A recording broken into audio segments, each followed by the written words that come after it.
Well, good morning, everybody, ladies and gentlemen. If the objectives of the conference as a whole is to encourage the growth of airport-related real estate, my session today is focused on one very important aspect of real estate, which is to encourage the development. Can we take the slide down for just 1 minute, please, while I do an introduction? Thank you. To encourage the development of more airport hotels in Africa. Now, it's unusual for me to be standing up at a conference like this. And normally, I'm a regular on the hotel conference circuit in Africa and elsewhere. And it's a privilege in a way to be able to talk to people who are not necessarily in the hotel industry, but we all come together because we're all in the travel industry, okay? Those of you who know an organization called WTTC, that's one of the T's in WTTC. If you then add travelers who stay overnight, you get tourism. Now let me just, without lecturing too much, tourism is often used as a phrase to describe bucket and spade tourists.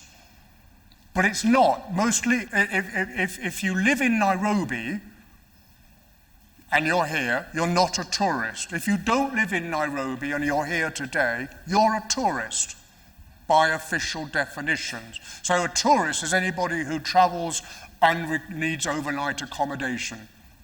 Okay? That's the official definition. So when I talk about tourism, I'm talking about all the movements of tourism for whatever motivation.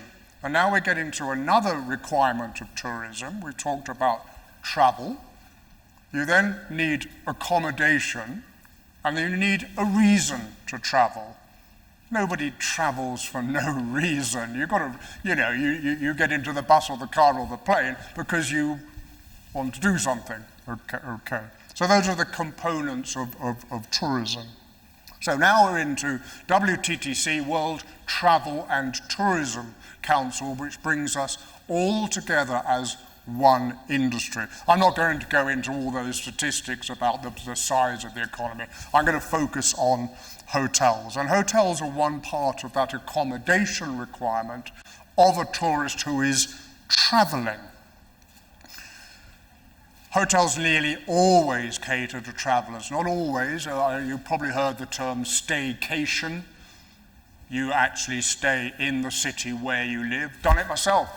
It's been a growing trend, motorized by the pandemic. Okay.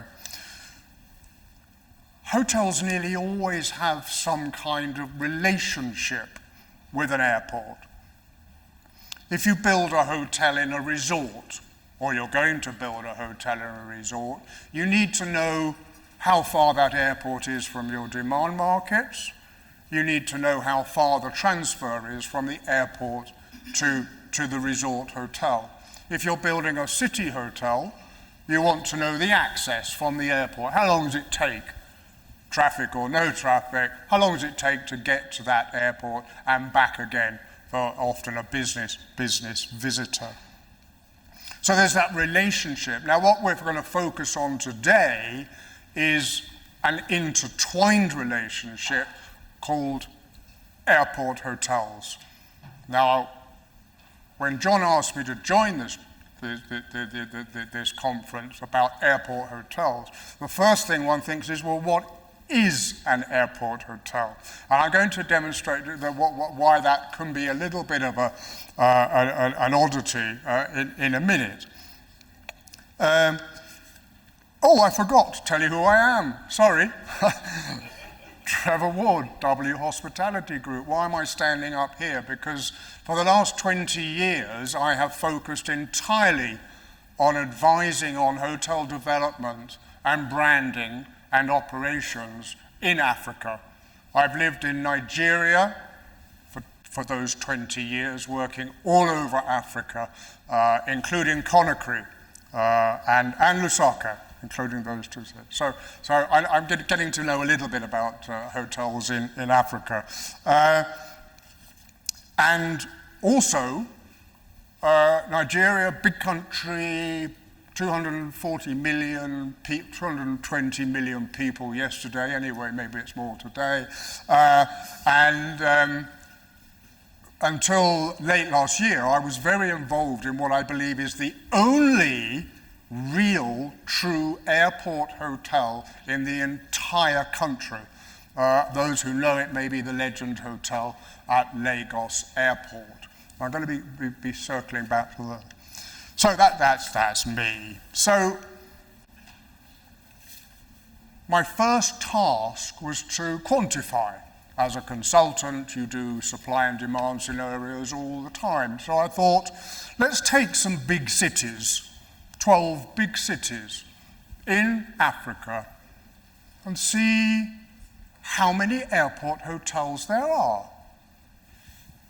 But what is an airport hotel? Because there are hotels which are miles, kilometers away from airports, which call themselves airport hotel.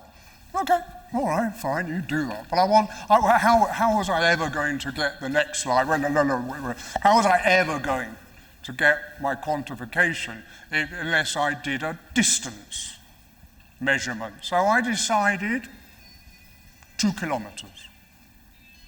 As measured by hotels.com or whatever it was. 2 kilometers, I decided, would be my cutoff point. I could have done 3, I could have done 4, I could have done 8, whatever. I just took 2, whatever. So this is what I came up with.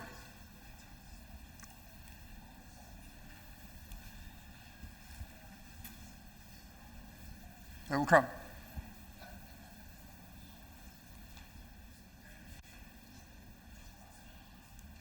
That's what I came up with. 12 cities where there are airport hotels within 2 kilometers. Don't worry too much about the numbers. It's the shape of that is important. And it's just the shape being that Johannesburg has the largest number of hotels within 2 kilometers of the airport. Or Tambo. And then the next one is Accra. Oh, that was interesting, but Accra has something called Airport City, which is walking distance, literally, I've done it, from the terminal. Okay? Accra will pop up later. So it has has airport hotels for 2 reasons. One is Airport City, and the other is that the airport is in the city. Johannesburg Airport is outside of the city. Lagos, the airport is in the city. Addis Ababa, the airport is in the city. Now, the one answer to that is, you probably won't stay at a Johannesburg hotel if you're not doing something at the airport. You will stay in Accra City, Airport City, Accra. You will stay in the Sheraton nearby Lagos Airport or any of the other hotels there if you're doing business in the city, because the airport's in the city and you've got a Kedja all round with its industry and commerce and Lagos state government, etc., etc. So that was becoming quite interesting, wasn't it? Nairobi, a city an airport outside of the city, has 3 at the moment, airport hotels, and more planned. So what I did then, and that's 49 hotels on there with 8,600 rooms, okay?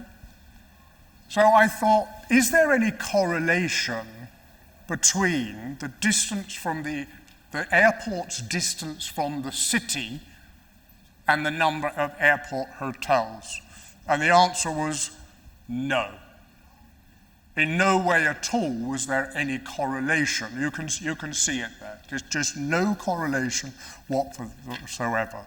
So that brings me to what I should have done at the very beginning, was say, we are going to look at hotels which are on airport land. Kind of what this conference is about, isn't it? So it doesn't, whether they call themselves airport hotels, for the focus of this conference, it'll be those that are on airport-owned land. And by the way, that one at Lagos Airport is very much on airport land. The land is leased from the airport authority. Looking forward, and one of the things I'm known for is quantifying future development by the hotel chains. I can't capture every independent hotel in 54 countries. I measure what's being done by the international and regional, in other words, African hotel chains. And in a pipeline of almost 500 hotels in the African hotel chain development pipeline with 85,000 rooms, I can only find, scouring through that list of 500 hotels, I can only find 12 new hotels coming up in 54 countries in Africa that are airport hotels. Okay? 12. Maybe we'll talk about that with my guest, about why it's only 12. Because in 54 countries, you've got at least 54 airports, by definition, you know.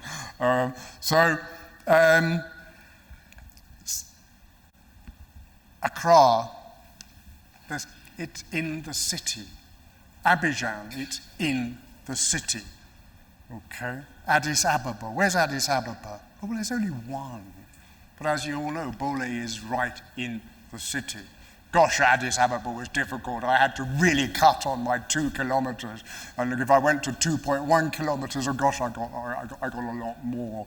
Those who know Bole will know what I'm talking about. So, on that note, the scruffy consultant is going to welcome to the stage the suited and very smart and booted Mr. Shamil Manek, who I talk, I write, blah, blah, blah, blah. He does things. Shamil, welcome. Thank you, Trevor. Come and join me, have a seat. I'll just go and get my paper. I'll have a seat, Sure. my papers. So, those of you who don't know Shamil, he's a hotel developer, he's a hotel owner, and he's a hotel operator. We love guys like this because they actually do contribute to growth. And we're going to focus on one of his. How many hotels have you got now? So we have 3. 3. We're going to focus on one, which is his airport hotel. 4 Points by Sheraton, Nairobi Airport. And you've also got city hotels, so yes. We'll talk a little bit about that. In the words of some of you heard of a guy called Simon Sinek, a thinker, a philosopher, he says, start with the why. Why? Did you decide? Go right back to the beginning. Why did you decide to build and own and operate an airport hotel? Wow. So it started in 2014 when we acquired the site at the JKIA, and we opened in October 2017. It was actually, we opened, I think the 23rd or 28th. It was election day in Nairobi. And the reason we did it was we saw an opportunity. What we didn't realize at the time, we didn't have anybody as smart as you on our team, is there were 2 others coming up at the exact same time, and all opened within 12 months of each other. Mm-hmm. So overnight, from 0 rooms at the airport, or within 2 kilometers of the airport, there became 400 rooms within 12 months. And there were airport hotels in Nairobi, but they were anywhere from 6 to 8 kilometers outside of the airport. So at that time, there was a severe traffic backlog. It would take you anywhere from an hour to 2 hours going and coming from the airport, from the business district. And we thought we'd capitalize on it. We didn't realize it'd be a wonderful expressway 4 years down the way where it takes you less than 20 minutes, 15, 20 minutes to get from end to end in the city now. Okay, so though you wanted to develop at the airport and you're on airport land, okay? Tell us about dealing with basically an authority which, not being rude, they know nothing about hotels. Okay, how did that go? Because you had to work more closely with them than having a privately owned site anywhere else. Right? Yeah, correct. So we needed their approval, we needed their authority. There were 5 regulatory bodies we had to go through, from the city council to the environmental agency, to the civil aviation authority, to the airport authority. And I think they were a bit, at the time I think they were a bit confused also, because there was no market, or everybody you talked to didn't understand why you're building it so far from the city. Everybody wants to go into the city. So some of them didn't understand why it was happening at the airport. And of course they were supportive because there's investment in and around their vicinity, but I think a lot of it has to do with education and exposure, for them to understand the value proposition in that. And the jobs that can be created out of that, I see. And how did you do that? How do you educate an airport? Because there are airports sitting here who want to be educated. How did you do that? I mean, they're human beings at the end of the day, right? So we had to sit with them, make them understand.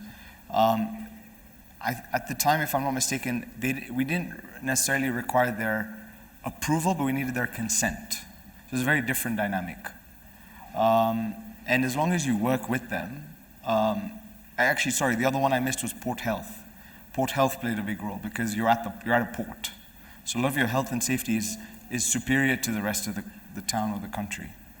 And it's really just getting down, sitting with them, working with them, and making them understand how things are done. And it helps when you're with a brand because your standards already have to be so high. So sometimes they even exceed what the local requirements are. Well, I'm going to tell you a little anecdote first. That I was involved in, it actually became a litigation about the location of an airport hotel at an airport that will remain nameless. And it came down to the fact that the airport authority said it was too dangerous to have a hotel overlooking the runway. And I said, wow. Yeah. So I actually put together a dossier. There is a website called something like planespottinghotels.com, which describes the bedrooms in the hotels with the best view of the runway. So, sorry. So the question is, did you face security issues? Yes. Yeah? And it doesn't surprise me that they went through that, because security is a big part of having an airport hotel or not having an airport hotel, right? It becomes a blessing and a curse in many situations. I mean, we were talking about Westgate attack 10 years ago here, right?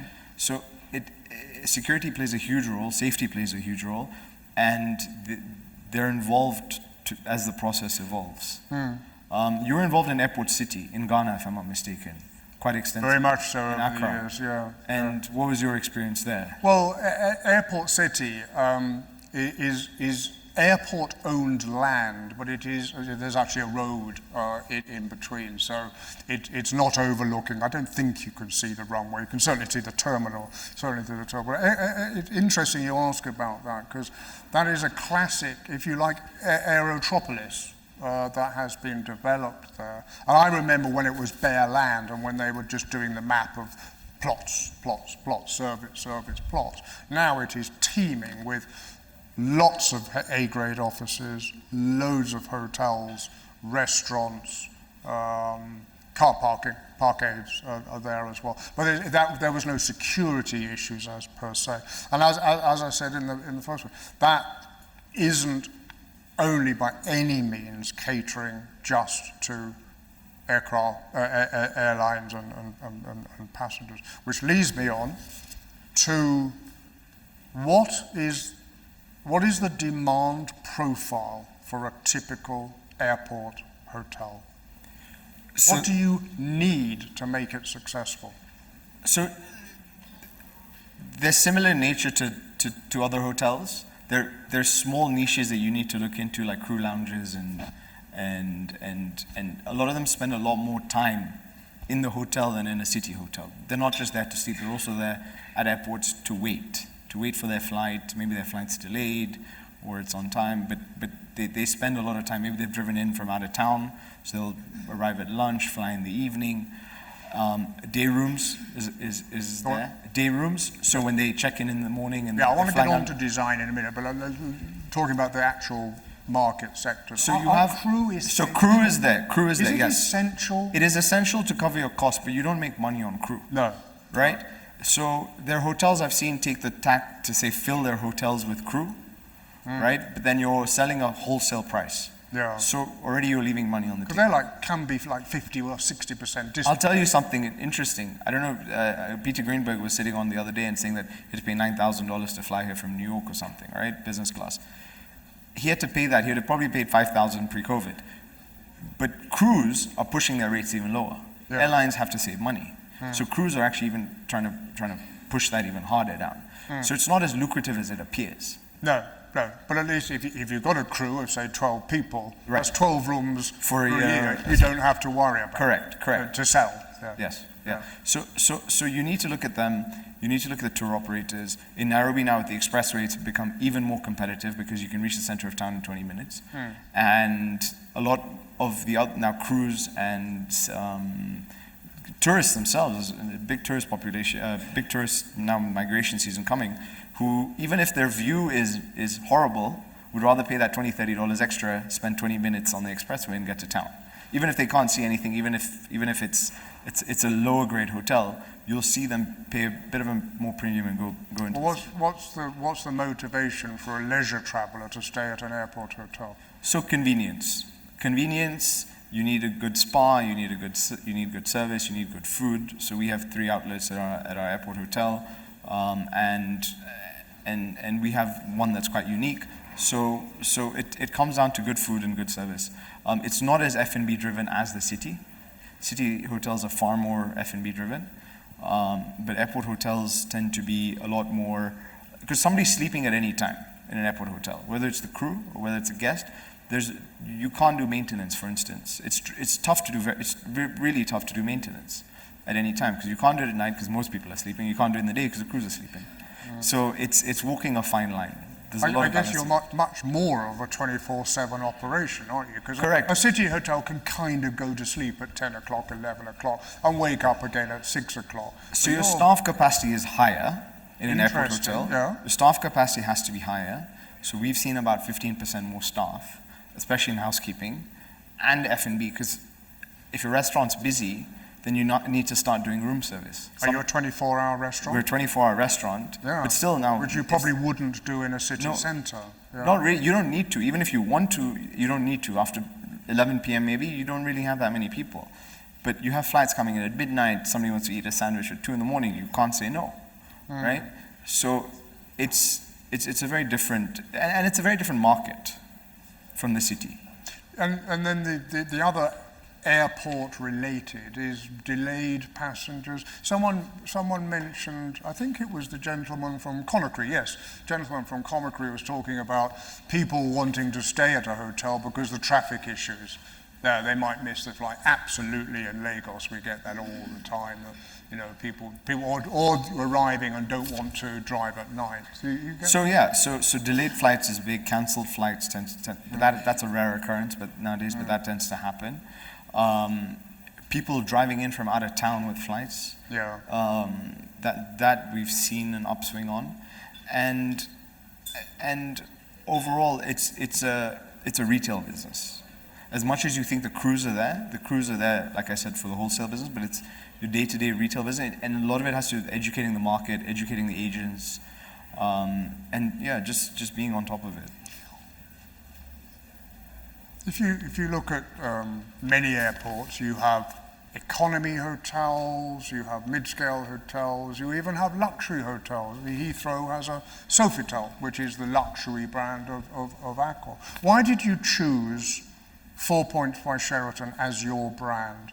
Marriott has 30 brands. I don't know how many brands they have today. Right. They'll have another couple tomorrow. Correct. But why did you choose 4 Points? So at the time, it was a relationship we had with Starwood. Yes. And that was the precursor. That was a to Marriott. pre-owner of Marriott. So at the time we had a relationship with Starwood, and I think they were quite flexible in how they approached us as owners. At the time, we were the only franchisee they gave a franchise to in the continent. So that was a big selling point for us. And they were very supportive in putting it together. We realized that we want to be a mid-market product. Though we ended up being a bit of a premium product, we wanted to target, on a bad day, we wanted to sell a room at 165, 170, even 150 if we had to, or less. But we wanted to target that 4-star market, and 4 Points worked because of there was a huge Starwood loyalty program at the time, and Marriott has inherited some of that. Marriott has brought things to the table that Starwood didn't. So we're happy with that, and that's why now we've opened our third property in Uganda, which is opening in August, as a 4 Points by Sheraton in Kampala, which hopefully will set another benchmark for their brand. Right. If you were to build another hotel at Nairobi Airport, would a luxury hotel work with the costs that go with building and operating a luxury hotel? That's a good. Why do I ask? Everybody wants a 5-star hotel. I think sometimes you need to dial down your ego. And I virtually, not sometimes, all the time. All the time. And I think sometimes we have to be practical. If a 5-star hotel is really going to achieve your $300 a night, go for it. But so that was the question. Can you achieve those incredibly high rates that a luxury hotel? I'm trying to put people off doing luxury. No, because I personally, I've heard of a few projects that might be happening there at 5-star level, and I'd love for them to go ahead and prove me wrong. But we don't see that market because people might be spending more money going into the Mara, but they don't see that value at the airport, right? It's not like somebody wakes up and says, I want to go stay at the Six Senses at Johannesburg Airport or whatever it is, right? They wake up and say, I want to go to stay at... Or Johannesburg has an intercontinental. It has an intercontinental that is connected to the airport, but Johannesburg's a very different market, or at least pre-COVID when it was built, it was a very different market, right? Nairobi, I don't think is there yet. It may be there one day. We've seen success stories with 5-star hotels in Aero City, as you Delhi, saw, Johannesburg has 13 airports, and they go from economy up to the intercontinental. Your average traveler is very price sensitive, right? Okay. So building a 5-star hotel for $300 a night at an airport may make sense in certain markets where city hotels are more expensive. Okay. But I think in a competitive city like Nairobi, it's tough. It would be tough unless you have piles of money and it's an ego project. Otherwise, I would fend off it. Okay, let's touch again on design because you have city hotels, you have an airport hotel. Are there any major design considerations? You did mention for the air crew you have their crew room or whatever you want to call it. But can you explain what a crew room is? So the crew lounge is essentially where the crew goes, and it's a requirement by most airlines, where the crew goes and spends their days because they're there. They don't want to be with. They don't want to be passengers. And then especially in COVID, for instance, they definitely didn't want to be mixing with everybody down there. So it's a private space. It doesn't have to be. Some airlines want it dedicated. Some airlines don't. But it's essentially they can go, they can work, they can play cards or have a drink. And that's non-revenue generating. It's a loss space. It's a loss leader. Owner has to build. It's a loss leader. It's a cost. But and service. And you have to serve it. But I mean, you're in the business of service, so you have to go above and beyond to maintain these relationships. Possibly the other glazing. So noise. So that's a good point, right? So like I said, somebody's always sleeping in your hotel. And then you have flights. You can hear the noise. If it's a noisy airport, you can definitely hear cargo moving. You hear the beeps a lot, right? So glazing is a very big point. And you have to invest in a lot of that sound. And then we talked about security. Any security that you have to implement in your hotel as opposed to a city hotel? So because you're within the KA territory, you fall within the KA bounds of security. So if any of you, when you're flying out, if it's your first time, you'll notice that you get dropped off, your car gets searched, and you walk through an X-ray scanner before then you meet your car and carry on.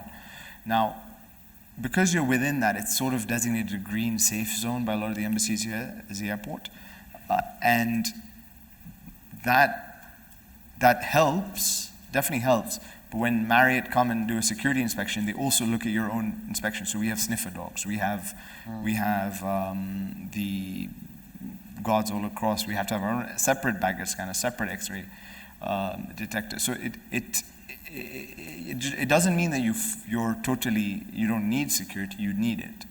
And then we also have to search our cars as well, all the cars going in and out. So it's very different.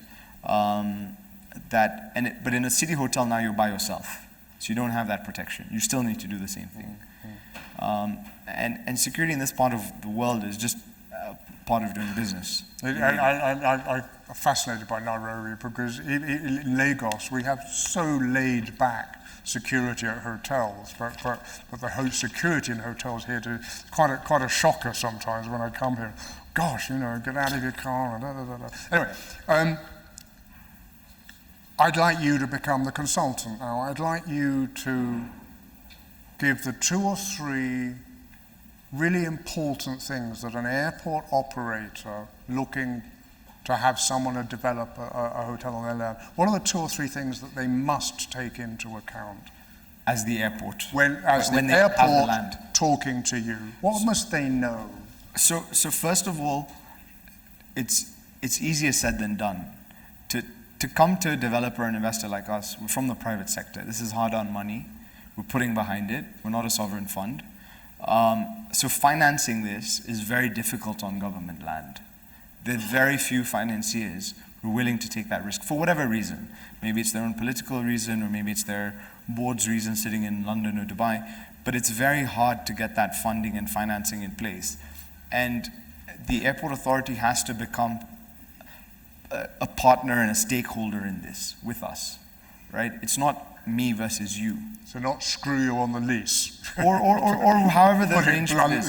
Or however the arrangement is, but also we're there to invest in you as the airport. Yeah. And we're gambling, really we're gambling. When we built this hotel between 2015 and 2017, there was no market for it. There was no market. Everybody thought we were crazy. And it made sense at the time because nobody had done it before, right? So I saw some great presentations today from some of the airport authorities is leasing the land, investing in good management, and talking more to operators than brands. Brands don't put the money in, right? Brands take the fees and give you the distribution. But the operators, like we have a fantastic white label management company, and called Sarv Management, and they really humbled us and brought us to what reality is, and they helped us as owners. They helped us educate the airport's authority as well, right? So you really need to dive down to the basics with them and say that we are investing. We're your client. At the end of the day, we're not your adversary. And we will help you grow. We will bring in the traffic. Now, there are deterrents that happen either by them or by regulation. For instance, we talked about the security barrier at JKIA. We actually don't get any conferencing because of that, right? Hardly any conferencing because nobody from the city wants to enter the airport because of that. But you have to understand that as an owner-operator, and you have to work with them on that. The third thing was to be patient. They have to be patient with us, and we have to be very, very patient with them. Is that the final word, patience? But it's also the other P, isn't it? It's partnership. Partnership. It's not a transaction, it's a partnership. Correct. Interesting. John, do we have time for a couple of questions? Oh. Okay. Suit yourself. Shamil, thank you so much. Very interesting. Thank you, to learn Trevor. about your hotel. Thank you.